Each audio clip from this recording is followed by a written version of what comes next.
Hello students, myself Vishnu Sharma, your business teacher. Today's topic is scientific principle of management, which written by F.W. Taylor. इससे पहले वाली videos में मैंने अपने principle of management, fuel के principle of management में discuss कर चुका हूं। अब की बार शुरुआत करते हैं F.W. टेलर के बारे में। तो सबसे पहले शुरुआत करते हैं F.W. टेलर कौन था। F.W. टेलर 1856 में यूएसए में बोर्न पैदा हुए थे और इन्होंने 1878 में ज्वाइन की थी मिडवेल स्टील कंपनी, एक स्टील कंपनी इन्होंने ज्वाइन की थी एज अ मैकेनिकल इंजीनियर के रूप में। और वहीं पर रहकर इन्होंने जॉब करते करते ऑब्जर्व किया और इन्होंने साइंटिफिक प्रिंसिपल ऑफ मैनेजमेंट बना दिए।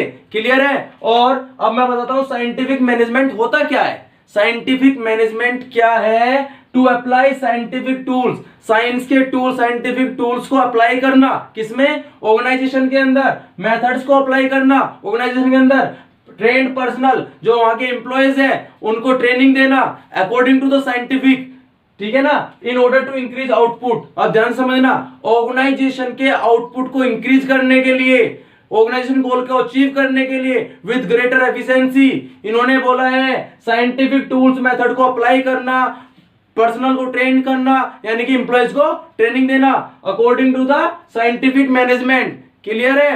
अब आगे शुरू करते हैं F.W. टेलर के साइंटिफिक प्रिंसिपल ऑफ मैनेजमेंट। चार ही है।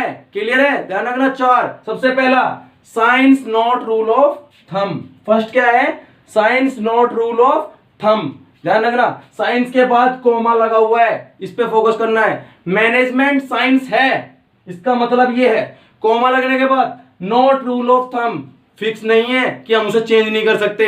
जैसे कि साइंस में rule right hand thumb rule है, लेफ्ट हैंड थंब रूल है, बहुत सारे ग्रेविटेशनल लॉ है। ऐसे ही मैनेजमेंट साइंस है, आपने फर्स्ट चैप्टर में पढ़ा है, but not rule of thumb, not rule of thumb नहीं है। इसलिए ध्यान रखना, इज जो performed in the organisation based on scientific inquiry.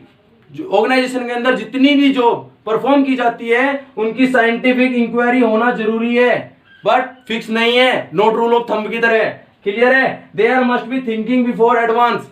यहाँ पे F.W. टेलर ने किसके लिए इंकरेज किया है, किस लिए इंसिस्ट किया है कि थिंकिंग बिफोर एडवांस, यानी कि डूइंग, काम करने से पहले सोचना है। क्लियर है। मैनेजमेंट के अंदर काम करने से पहले, किसी जॉब को करने से पहले उसके बारे में सोचना है, इसी को साइंस कह रहे हैं वो। अब ध्यान से सुनना एक बात और, इसमें rule of thumb, rule of thumb को यूज करने के लिए, साइंटिफिक प्रिंसिपल को यूज करने के लिए, रूल ऑफ थंब को यूज करने के लिए एक स्टैंडर्ड टाइम का होना जरूरी है। Required to be particular job, किसी भी पर्टिकुलर जॉब को करने के लिए अगर उसे राइट हैंड थंब रूल से कर रहे हैं तो उसके लिए एक स्टैंडर्ड टाइम फिक्स है। क्लियर है। Is decided by the manager on the base of past experience, के पास्ट में भी इतने टाइम पे हुआ, अब भी इतने टाइम पे होना चाहिए, अब भी इतने टाइम पे होगा।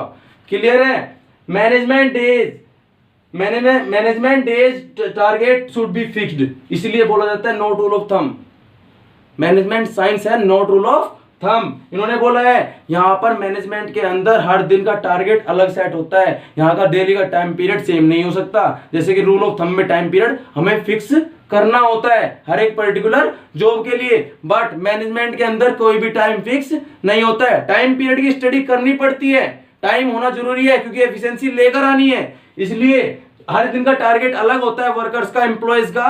तो इसलिए टाइम पीरियड की स्टडी करते हुए, वर्क की स्टडी करके हमें टाइम फिक्स करना पड़ता है। इसलिए मैनेजमेंट साइंस है, not rule of thumb, fix नहीं है, हमें चेंज करने पड़ सकते हैं। सेकंड आता है harmony not discard.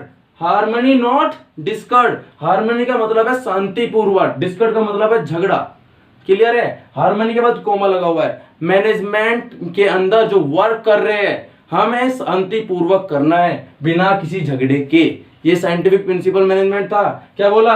Those who work together in the organisation, जो लोग ऑर्गेनाइजेशन के अंदर वर्क कर रहे हैं एक साथ मिलकर कोऑपरेशन में, must work in harmony with proper understanding, एक दूसरे के बीच में प्रॉपर अंडरस्टैंडिंग होनी चाहिए और उन्हें वो वर्क शांतिपूर्वक करना चाहिए बिना किसी झगड़े के।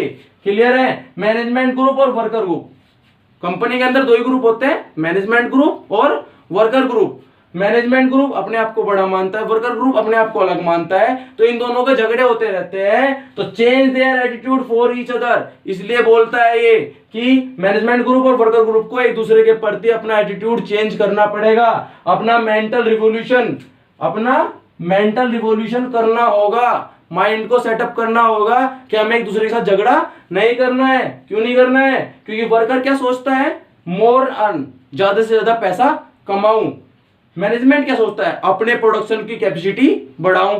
बिना वर्कर के प्रोडक्शन नहीं बढ़ सकता और बिना प्रोडक्शन बढ़े वर्कर की अर्निंग नहीं बढ़ सकती। इसलिए management should share their gains companies with their workers. इसलिए बोला जाता है मैनेजमेंट को अपने प्रोडक्शन के बढ़ने के कारण जो फायदा होता है उसे वर्कर के साथ शेयर करना चाहिए, जिससे कि उनके बीच में शांति बनी रहे और झगड़ा ना हो। क्लियर है? हार्मनी नॉट डिस्कॉर्ड, शांतिपूर्वक काम करना है बिना किसी झगड़े के। थर्ड आता है cooperation not individual. Harmony not Discord से ही बना हुआ है कोऑपरेशन नॉट इंडिविजुअल। क्या बोला है? वर्कर और manager must work in cooperation. Workers group को और मैनेजमेंट ग्रुप को एक साथ मिलकर काम करना है, नॉट इंडिविजुअल। अकेले अकेले रहकर वर्क नहीं करना है। Consultation of worker about goal and target. क्या अलग बात क्या है, ध्यान से सुनना। अगर कोऑपरेशन में वर्क कराना है वर्कर से तो वर्कर्स के कंसल्टेशन होना जरूरी है। वर्कर्स से पूछना चाहिए कि हम क्या टारगेट सेट करें, कि आपका किस में इंटरेस्ट है, आप क्या काम करना चाहते हो, तो उसी के अकॉर्डिंग हमें अपना टारगेट अचीव करने में हेल्प मिलती है। अब मैं कोई काम दे रहा हूं किसी को, before assigning job to worker, किसी वर्कर को जॉब देने से पहले मुझे उसका इंटरेस्ट पता कर लेना चाहिए कि वो किस काम को अच्छे से कर सकता है। अब मैं जबरदस्ती उस पर काम, क्या बोला है? वर्कर का इंटरेस्ट पता कर लेना चाहिए कि उस किस काम को अच्छे से कर सकता है, उसके इंटरेस्ट के अकॉर्डिंग ही उसको वर्क असाइन करना होगा, जिससे कि वो ग्रेटर एफिशिएंसी से उस वर्क को कंप्लीट कर सके और इससे कोऑपरेशन बना रहेगा, वो अकेले रह के काम नहीं करेगा। फोर्थ आता है development of worker to their greatest efficiency and prosperity. थोड़ा बड़ा है, ध्यान से सुनना। वर्कर्स का डेवलपमेंट होना जरूरी है जिससे कि वो गोल को अचीव करने में अपनी ग्रेटेस्ट एफिशिएंसी प्रोस्पेरिटी लगाए।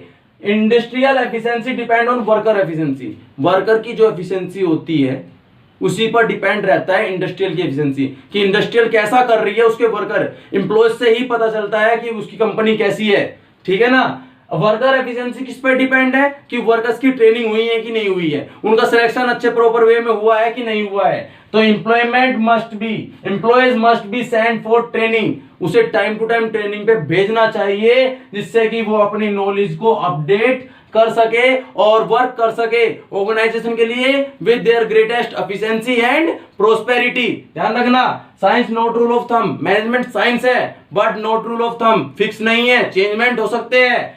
हार्मनी नॉट डिस्कॉर्ड, मैनेजमेंट के अंदर वर्कर्स और मैनेजमेंट ग्रुप को शांतिपूर्वक काम करना है बिना किसी झगड़े के। थर्ड, कोऑपरेशन नॉट इंडिविजुअल, एक म्यूचुअल फंड बना के म्यूचुअली काम करना है, एक साथ मिलके काम करना है, अकेले रहकर काम नहीं करना है मैनेजमेंट और वर्कर ग्रुप को।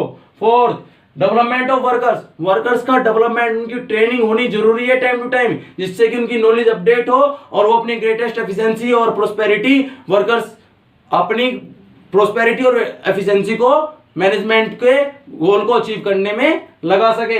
ठीक है ना? थैंक्स।